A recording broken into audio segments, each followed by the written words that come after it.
I think it should send a message, and if they don't heed it, then I guess they get what they get.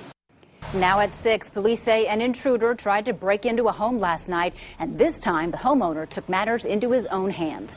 Good evening, I'm Heather Herron. Mark has the night off. The shooting happened just before midnight on Melita Street. We first told you about it as breaking news last night on Nightcast. Today it was ruled a homicide, and we learned the man shot and killed was 33-year-old Ricardo Hood. Today, News Channel 15's Alyssa Ivinson learned more about what led up to those shots being fired.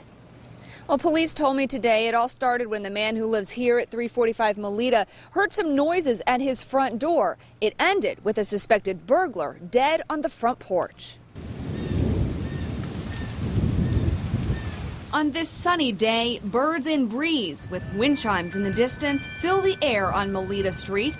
Just 12 hours earlier, police lights filled the dark night. I was concerned about was it wasn't him, and it was the other person that broke into his home. A Vietnam veteran, now in his 70s, lives here. A real good neighbor, and he's the nicest guy you'd ever want to know. Last night, he heard a noise at his front door. He heard enough to know that whatever he was hearing was not right. He went to investigate and was confronted by 33-year-old Ricardo Hood on his front porch. Some type of exchange happened, and for whatever reason, the homeowner felt that he had to protect himself to the point where it became lethal. I knew he had a gun over there, and I knew he wasn't going to let anybody rob him. If he shot him, he didn't have a choice.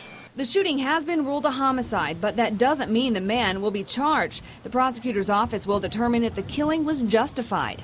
It had to go to that level where it was lethal force used to protect myself, my property, or my family.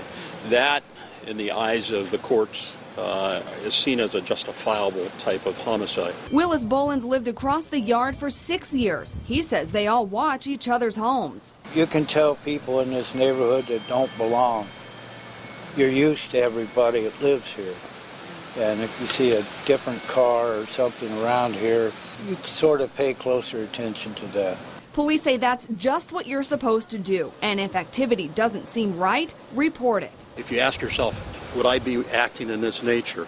And if the answer is no, then you should take it to the next step. Police don't think last night's attempted burglary is related to the recent string of break-ins on the southwest side, but Bolin says burglars beware. It should send a message, and if they don't heed it, then I guess they get what they get.